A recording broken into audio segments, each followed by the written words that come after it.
Is Andrew Luck sitting behind Quinn Ewers? Is Caleb Williams, who, by the way, fantastic college quarterback, is he sitting behind Quinn Ewers? Is Trevor Lawrence sitting behind Quinn Ewers?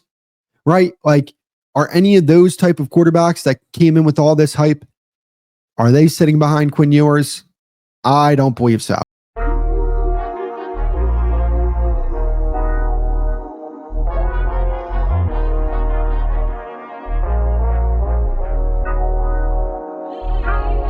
I believe in Arch Manning. I think that he is going to win a national championship for the Texas Longhorns.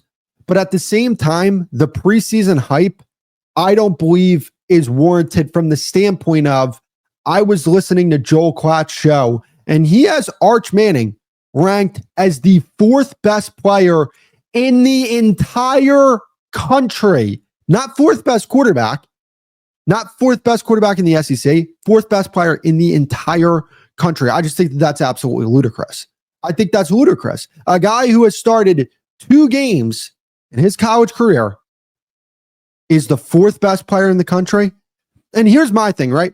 Arch Manning is looked at as like an Andrew Luck level prospect, right? Where he could be one of the best prospects that we've seen since Andrew Luck. I have a question for you guys. I get it. Steve Sarkisian had loyalty towards Quinn Ewers. Is Andrew Luck sitting behind Quinn Ewers?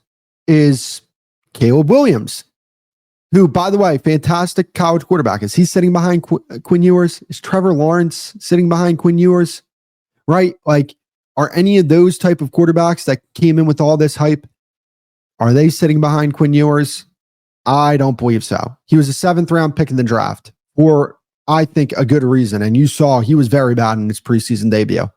So we could talk about Steve Sarkisian had loyalty towards Quinn Ewers, but if Arch Manning was actually Andrew Luck, one of those type of quarterbacks, he's not sitting behind Quinn Ewers. He was a redshirt freshman last year.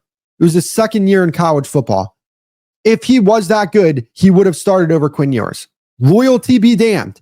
The only thing that Steve Sarkisian has loyalty to is the Texas Longhorns program and trying to have them be as good as they could possibly be. If it was true, a lot of people say that, hey, Arch Manning could have, beaten Ohio State if he was the quarterback. That was true. He should have played that game. No ifs, ands, or buts about it. What are we talking about loyalty at that point?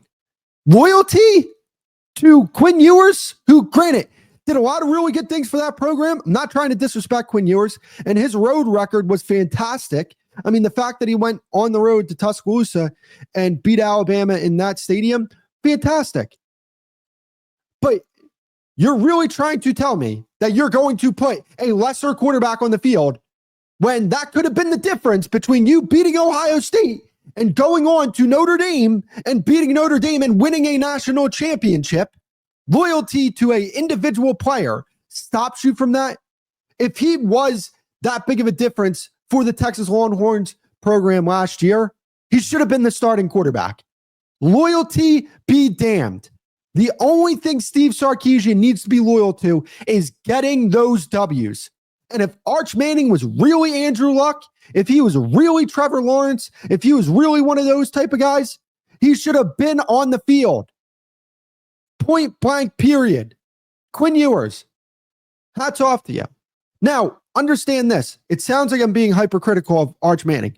I think Arch Manning's going to be a really good quarterback. I believe in Arch Manning. Hell, I think they're going to win a national championship with the young man.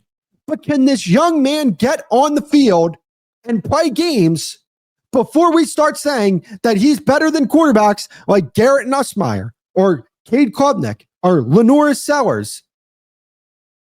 Let's wait and see what this young man can do on the football field. Let's wait and see how this young man deals with the adjustments that defensive coordinators are going to bring his way. Because that's the thing about being a great quarterback, is that you're consistently improving on certain things. Because these defensive coordinators are paid lots of money to make sure that they make your lives hell. And they are going to make adjustments, and they are going to do everything they can possibly do to make sure that you don't make their lives hell. And that's why you need to value consistency when you talk about quarterbacks. Now, in college football, it's different, right? Like NFL quarterbacks, I think you rank quarterbacks, and consistency needs to be a big thing that you look at because, again, like I said, defensive coordinators, year in and year out, they're trying to make quarterbacks' lives hell, and they get paid a ton of money to do so. College football, it's different because these guys are only starting for 2-3 years. So you more so graded on individual seasons, by the season than you do body of work like you would in the NFL. And when you look at quarterbacks who have started and have been very productive for their programs, you need to give them the nod over Arch Manning, who has only started 2 games. And again, I'm a fan of Arch Manning. I think he's going to be really damn good. I think he's going to lead that team to a championship. But the preseason hype that I'm seeing about Arch Manning right now, I'm sorry. He needs to go on the field and prove it before I say he's the 4th best player in the country, or even a top 5 player in the country. Right now, at this moment, I have Arch Manning as, I think, the 5th best quarterback in the SEC because he's only played 2 games. He does not have the track record that some of these other quarterbacks in that conference do. I think you got to give the nod to Garrett Nussmeier. You got to give the nod to Lenora Sellers. I think after that, to me, you could put Arch Manning at 3. I'm not doing that because I would put Lagway from Florida. I would even put John Mateer from Oklahoma because, again, those guys have played extended periods of time in college football, and Arch Manning has yet to do that.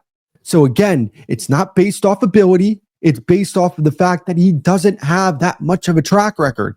And not only that, I do look at that Quinn Ewers situation, and I look at that with a little bit of side eye, and I say, if you were really one of these guys, I can't get that off of my chest. Like I had to get that off my chest to where I was thinking that, like, if he is that great, I'm sorry, like Quinn Ewers is a good college quarterback. He was a good college quarterback. He did a lot to bring that Texas program back.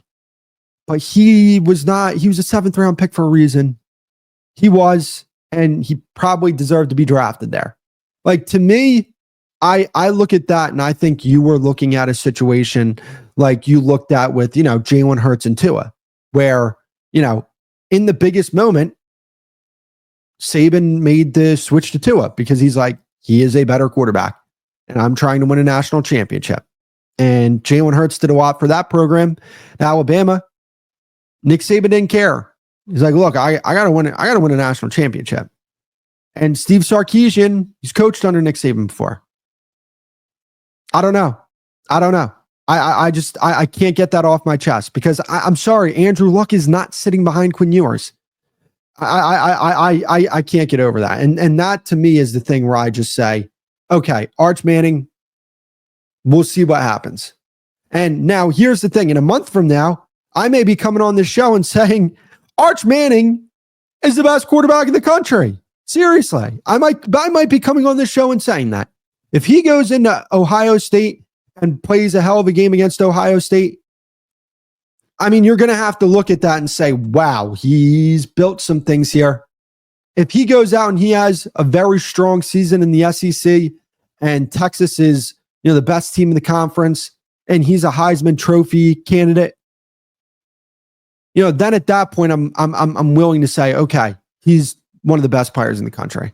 But for right now, I think he's got to prove it before I feel confident saying, no, the hype is real.